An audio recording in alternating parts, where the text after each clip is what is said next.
You've been listening to the debate today, mental health going forward. What are the key themes or key problems that you see for us the next 2 or 3 years? So we've got a good strategic direction, but it's not at all clear how it's going to get implemented. The old tools that we used to use to implement this sort of strategy are no longer available. We're going to rely on GP commissioning, and there are various versions of that. There's not even really a consensus on what it is. But I think we're going to have a lot of provider-driven change, and the providers are going to have to reach out to some of the smaller not-for-profits and other parts of the sector to try and create coalitions to drive strategic change in their areas.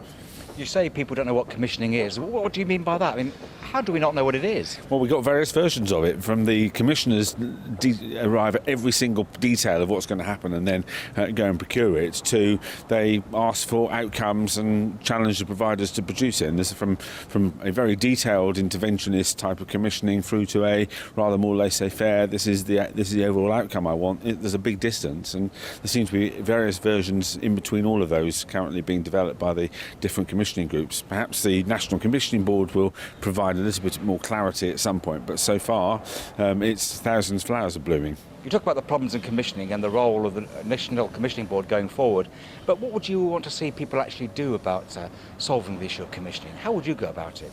Well, I think some of the things we heard today about commissioners and their providers working very closely together to create local coalitions for change, which admit all of the possible players, so that this isn't just an NHS stitch-up, but there are voluntary groups, not-for-profit providers, the private sector and the NHS, and indeed local government services working together to create a shared vision and a shared change process is probably the answer.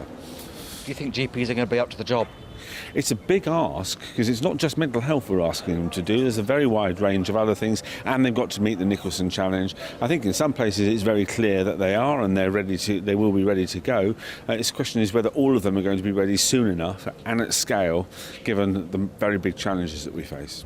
Now, putting aside where you'd like us to be in 3 or 4 years' time, finally, where do you think we will be in 3 or 4 years' time?